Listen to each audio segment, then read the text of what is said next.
to the Labour government. So what feelings went through your mind when you saw that? He's not as polished as his brother. Not as polished as his brother in what way? In the way he puts it over.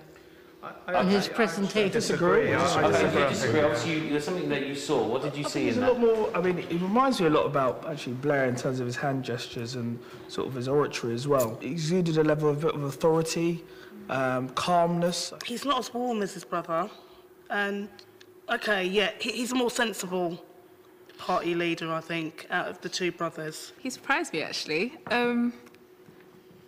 Okay, I prefer him now than the brother. Fair enough, like, his brother was all nice and warm and stuff, but I don't know, he just seemed really real in what he was saying. And finally, the former school secretary and combative Brown loyalist, Ed Balls. Our plan to rebuild every secondary school in this decade, that is what is at stake.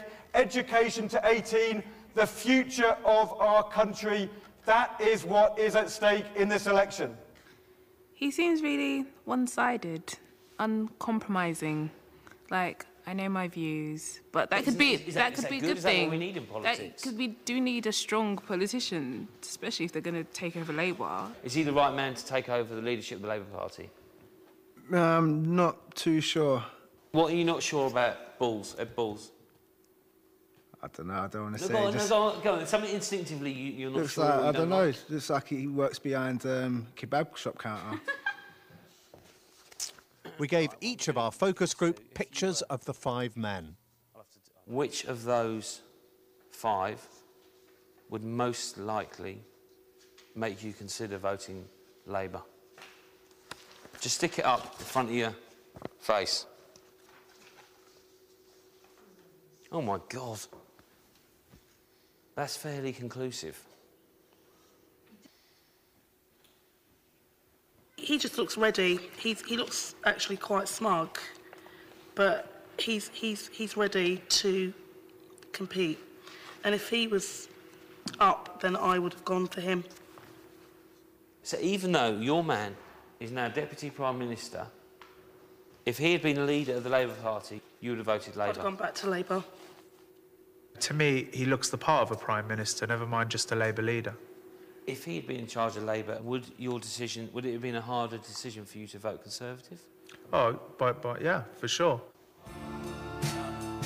Obviously, you can't draw any firm conclusions from a single focus group, but David Miliband is the clear favourite, raising the question of whether the Labour Party would have done significantly better if he had deposed Gordon Brown. It's too late to change your mind. And the focus group's favourite, David Miliband, the former Foreign Secretary, is with us now. Well, see, if you hadn't bottled it... Not 8 relatives of mine, I think we should say, just for starters. This was not a... I mean, if you hadn't bottled it, you could have been Prime Minister this week. I don't recognise that at all. Your challenge... There was no challenge for Gordon Brown? No, I was not ready to be Prime Minister in 2007. It would have not been the right thing to do to have run against Gordon Brown in 2007. And I don't think it would have been right to have resigned from the Cabinet last year. Do you think you're ready for it now? Yes. What's happened in that time? I think that the experience of 3 years as Foreign Secretary has fortified me, not just in the ideals and the beliefs that drive me forward, but in the ability to lead change in our country.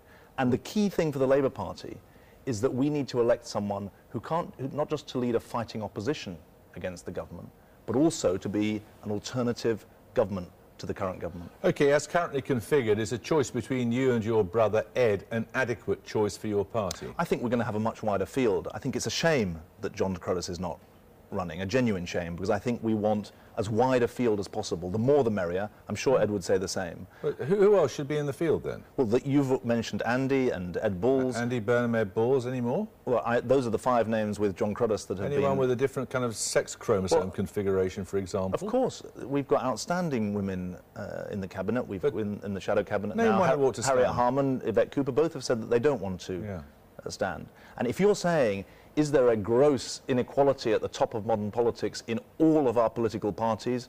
Yes, there is. And should we be trying to do something about it? Yes, we should. But you've yet to name a woman who you think should stand. I just said to you, we've got 2 outstanding women who were... neither of them standing? They've chosen not to stand, Jeremy. Who else, apart from Andy Burnham, then, and Ed Balls, should stand? Well, I'm not going to start picking on people and saying that they've got to stand. What I'm saying to you is that there's a range of talented people in the Labour Party.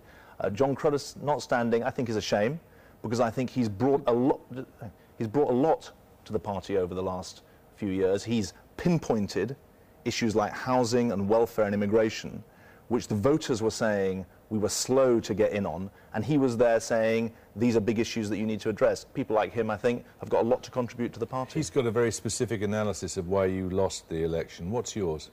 Mine is that this was a change election and we weren't the change, because future is the most important word in politics, and we were not able to convince the voters that we were a party of the future. I think the reason for that is very precise. We all talked about renewal in 2005 and 2006 and 2007, but in key policy areas and in terms of our organisation and our culture, we did not renew our party sufficiently, and that's what we have to do now. What should you have done then? Well, I think that if you want to talk about policy or culture, we should look at... How would you have renewed your party? Well, I think that on the policy side, we lost our focus on issues like education and antisocial behaviour. We were late to the game on issues like political reform, immigration and housing. And I think there's a cultural or organisational part of this as well. Because you'll remember well that in the 1980s, debate in the Labour Party meant civil war. And so what was developed was what you could call a command and control model of leadership. And that command and control model was necessary to control a rebellious party. We now have Labour leaders, like myself and others, who are saying we're proud of our activists, not fearful of them. And that's why I think we've got a real problem in a party that hasn't opened itself up, hasn't made itself the sort of living, breathing movement in our communities that we need.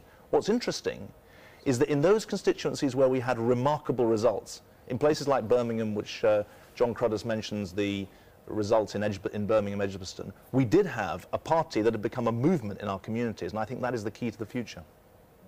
Invading Iraq was a mistake, wasn't it? Well, I think that there were clearly...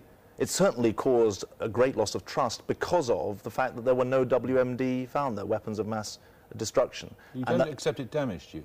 Well, I think the loss of trust damaged us because we voted to go to war in Iraq on the basis that there'd been 14 or 15 UN Security Council resolutions that were demanding that Saddam Hussein relinquish his weapons of mass destruction.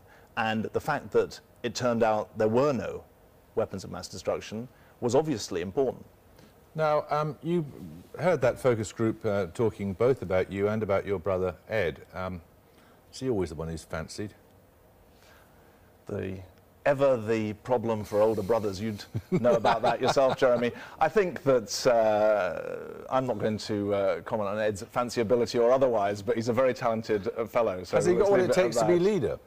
I'm not going to say anything negative about any of the other candidates. I'm not asking you to. Say something positive if you like. I'm going to say very, very positive things, that we've got extremely talented people who are either declared runners or thinking of running. One of the most important things about this campaign is that we don't go in for the negative briefing and the negative attacks. That's never been my way, and I'm not going to start now. But it's interesting, John